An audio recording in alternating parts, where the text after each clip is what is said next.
Жон Рональд Рүүлтүүлг зөвхөлөг бичсэн Сэрар Стивен Кингийн зөвхөн хараас ч өгч болж чаддаг нэг тамд очиж өдгөрөө бадрыг гэсэн чичээд зөвхөн бадрын хоёрын зочисхийн сэрлээ. Ганагийн сүгт тавтай морил. Энэхүү цуврал нь батлагдаагүй үлгэр думгийн шинжтэйч хүмүүсийн дунд ам дамжин яригддаг хууч ширэтүүдийг бөгөөд таны амралт чөлөөцөгт зориулсан билээ.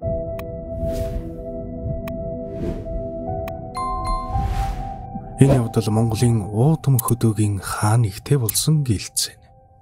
Энд нэг хий үзэгдэл буйволж, хономал үргэн адуу өхөр бужигнуулдаг болж. Нутгийн хөгшин залуу хүүхэн сандралдаж байж сууж чадхаа болов. Холойрын замд ганц нэгэр гарахтаа чимээдэг болж. Нэг удаа зэрэгэлдээ нутгийн адуучин залууг алдагдсан мордой хайгаад эрэлд явж байхдаа зам өрөөс нь арзгар үст хохимоо толгой үсрэн дүүлж нүдэнд үл үзэгдэх юмар бялбац өгөхөд гинэт алга болжээ. Энэ тухай тэр залуу замын айлд буугаад гайхширн ярьсан байна.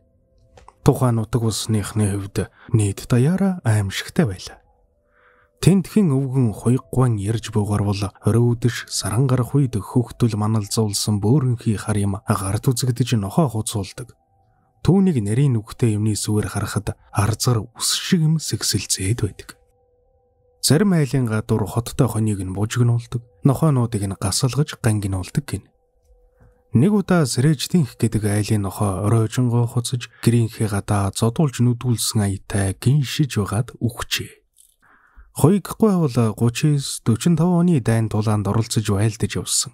Бас Япончуудад олзлогдож, Хятад Япон Оросын орон шорон дамжиж, элдвийг үзэж долцогсон ирвэлээ. Тиймээс энэ хачин үзэгдлийн учрыг олох гэж их хэдэм ирж, янз бүрийн арга сөгөвжилжээ. Тэгтээ хэдий зөрмөг гэлээч ганцаар зүрхэлсэнгүй. Нэг өрөө хоёр нөхөртөг гараад нуугдж ажиж байтал нөгөө хачин дөрөстэй юм хоттой хонь руу н орж бужигнуулав. Тэгтэл нэг ямаа хоолой хийх нулан барихрав. Сэм ойртож аживал бусад хонь ямаа хамраама дуугарган үсчиж цовхрон ханарч байхад тэр нэг ямаа яг хөвцөн газараасаа өндийж чадахгүй барихраад байв. Яваад очтол нөгөө арзгар үст юм нуруунд дэр нь бүндгүнж байла. Лавшруулаад ажиглтал арзгар үстэй хохимо толгой байж. Тэднийг ойртмогц үсрэн хөхтөл маналзуулан хашаа даваад алга болсон гин. Дараа нь бүр отож угаад туршиж үзье гэлцээд тэд түүнийг тагнаад байла. Тэгтэл нэг шөнө мөн л хоттой хонь бужигнав. Сэмажвал нөгөө л эртний явдал давтагдж нөгөө ямаа барих хэрч хүмүүсийг ойртоход хохимо толгойч үсэрдгээрээ үсэрч гин. Хоёг буудаж орхитол юу ч мэдэгдсэнгүй чимээ тасрав. Энэ шөнөөс хойш тэр хавийн хот айл амгалан тайван болжсон гэдэг юм. Харин үхэр адууруул нөгөө юм үсчдэг болжээ. Тэгэхдээ үнээгүйг л сандаргадаг гин. Нэг адуучин адуун сүргэн үргэж зүгтэн хээр алагчгүйгээ чарлаж цогчоод байхад нь очиж. Нөгөө л хоны мааны явдал давтагдж байжээ. Гүү чарлаад байхаар ойрцсон чинь арзар үстэй хохимо толгой ууцсан дэрэн сэгсэг нэж байв. Гүү сүүлээ шаруулаад учир зүггүй чарлан тангачаад байх юм гинэ. Адуучин нэрэ тэнзэн дашуураа далаатал нөгөө хохимо толгой алга болсон гин. Эндээс энэ ер нь юу болоод байна гэлцэн шууган дэгдэв. Арга чарга ирж баруун уртын хийдэд очиж мэрэгэн лам нараас асав. Тэгсэн чинь тэр нутгийн азраг очид гомбын сүнс чөтгөр болоод тэнживан тэр байж. Тэр үг нь багадаа ухна гэдэг хөж тавьж. Яагаад гэсэн бэ гэвэл хоньны бэлчээр тийм юм уханд төгнөх хүмүүст мэдэгдээ тийм юм болж. Харин азраг гэдэг болсон нь зэрэг тагтны адуучин байх үедээ гүүний сүүл ярж шарвалзуулж байгаад нөхөр тавиргадад болсон очиж. Тэгээд үгсэн хойноо сүнс нь хоргодож чөтгөр болоод үүмүүлж яваа хэрэг нь энэ байж. Хорвоогийн үзэгдэл явдлаа гэдэг мөнж хачин шүү.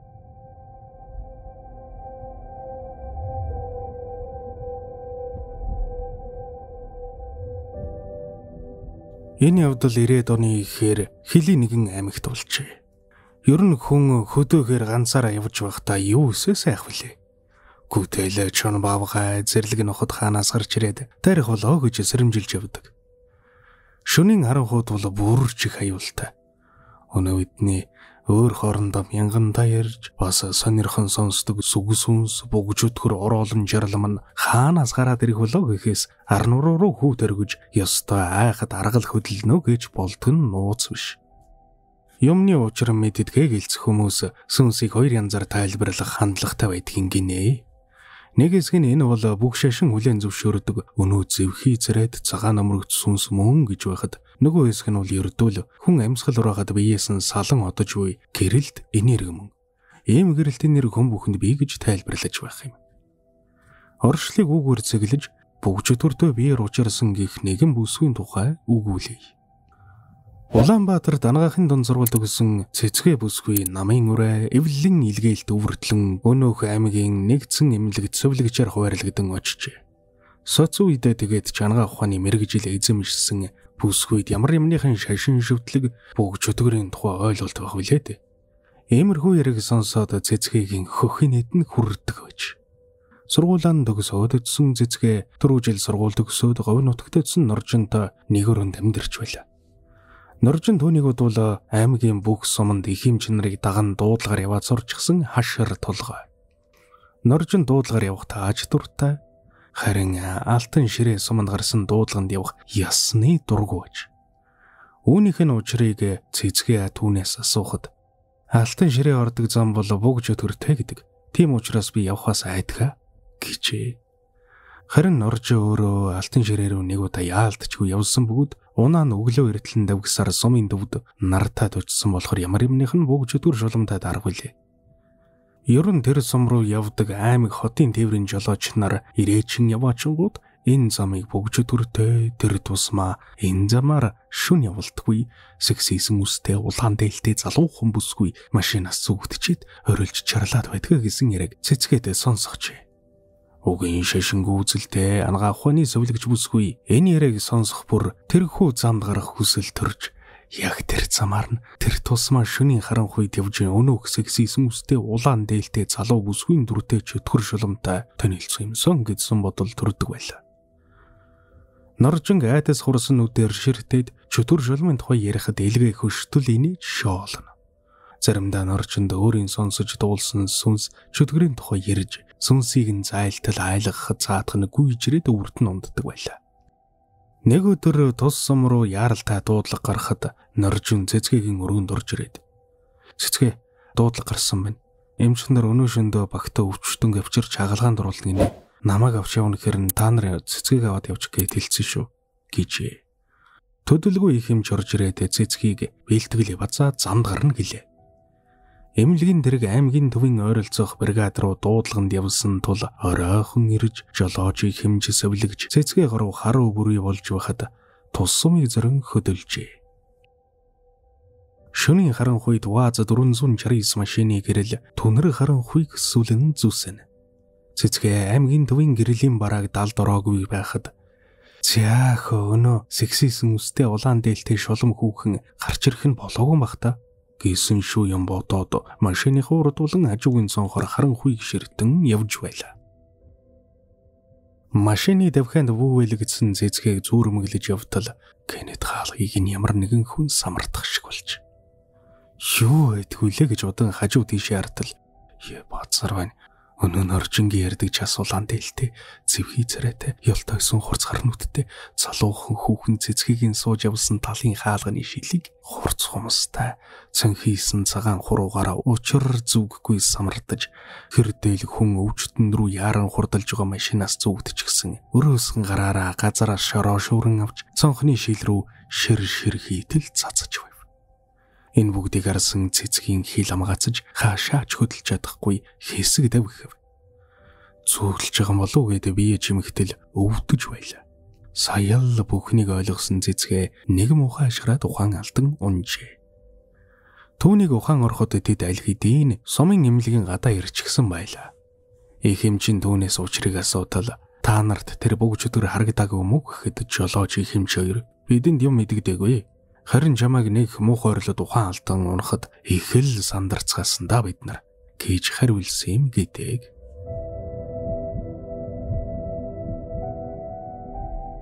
Реклам нэвтрүүлгийн хоол унших, хамтран ажиллах, манай контент дундуур реклам оруулах саналыг хүлээж авч байна.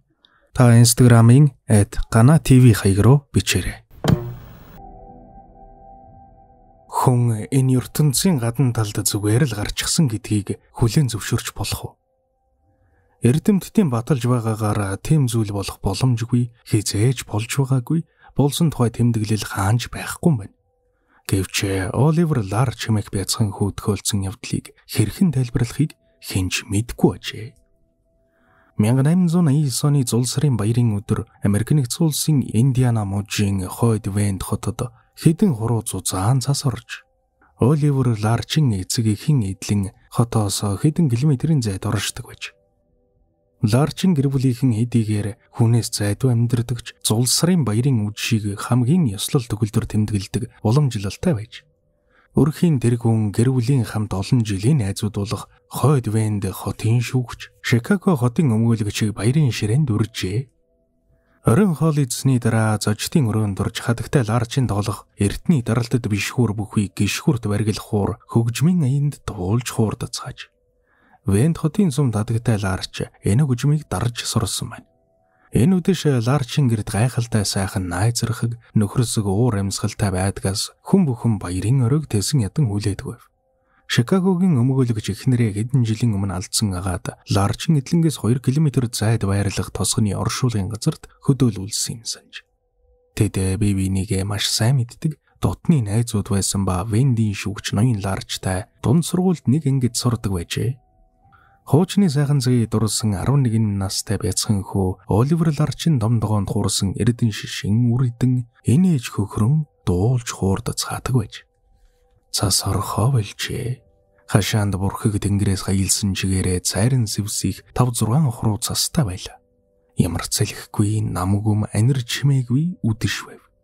23 цаг тэдхэн мөч дутуу байхад ноён Ларч унтны ус зөөдөг саарл чулуун домбонд усгүй болсныг анзаараад хүү Оливерыг худгаас ус авчруулахаар явуулжээ.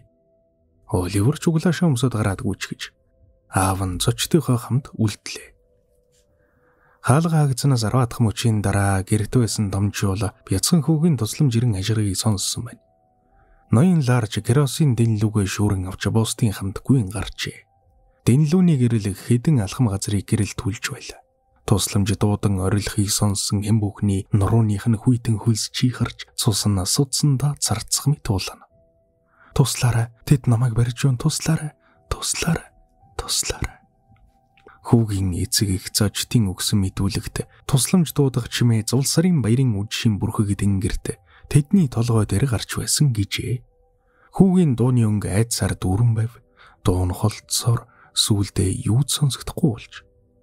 Дэнлүүний гэрэл цасан дээр гарсан хүүгийн мөрийг гэрэлтүүлнэ. Худаг хүрэх замын тал хүрээд мөр болорч. Саарл чулуун домб хүүгийн мөрнөөс зүүн талд 4 м хагас цайд цасан дээр хэвтэж байж. Шинэ орсон цасан дээр өөр ямар ч мөр байсангүй. Оливер хүүгийн углаашны мөр хаягдсан домб аимшигтай намгүм чимээгүй орчин л үлджээ. Мөрдөлтийн явцад зул сарын баярт оролцсон гэрчүүдийн мэдүүлэг үнэн байсныг нотолсон юм. Оливер Ларч худагт хизээж хүрээгүй, буцаж чаваагүй, худаг руу явсан мөрнөөсөөр юу ч үлдсэнгүй. Харанхуй тэнгэр ташрах дуу хий сонсогдсон байхын аргагүй бүгд сонссон байлаа. Сайхан хүү тэнгэр рүү алга болчихж харин яаж? Оливер арай салхинд хийсчгээгүй, эсвэл бүргэж шүрчгээгүй, ойролцоогоор 35 кг жинтэй хүүхэд байж. 2 том хүчтэй авраг бүргэд байсан ч ийм хүүхдийг арайж даахгүй үз. Хүүгийн хэлсэн үгийг одоо эргэн санацгаая. Туслаарай, тэд намайг барьж байна. Тэд мэдээж хэрэг нэг бүргэд биш. Гэвч нэг хэсэг бүргэд хоорондоо үгсэн тохиролцоод хүүг шүн дунд гэрээсээ гарч ирэхийг хүлээж өгöd хэдхэн мөчийн хугацаанд маш сайн зохион байгуулалттайгаар хүн улаалах ажил хийнэ гэдэг санаанд багтамгүй утгагүй хэрэг үз. Тэгвэл хүүг хэн улгайлсан байж таархав. Агарын бөмбөлөг байж болох уу? Албаны хүмүүсийн мэдэгдсэний үзвэл өвлийн энэ үйлрэлд тэр хавийн нутагт ямар ч гарын бөмбөлөг нисээгүй байна. Онгоцнууд уу? Тэр үед онгоц гэдэг зөвхөн мөрөөдөл төдий зүйл байж. Ямар ч үнэмшилтэй тайлбар олдоогүйгээс Оливер хүүгийн алга болсон хэрэг хаагдж явандаа мартагджээ. Энэхүү онцгой шиг хэрэг өнөөдөр ч тайлгдаагүй байна. Гэвч нэг л зүйл 1889 оны зул сарын баярын үдэш 11 настай байцхан хүү төрөлсөн гэрийнхээ хаалгаар гарч хэрэгж хизээч ирэхгүйгээр энэ ертөнцөөс хулгайлагдсан сургуу алгуулсан үнэн л үлджээ. Хуучирээ цувралдаа энэ мэд urban legend буюу Америкийн хуучирээнуудыг хүргэж байх болно. Энд яригдсан зүйлс нь батлагдаагүй үлгэр домгийн шинжтэй хуучирээ гэдгийг эргэн сануулъя.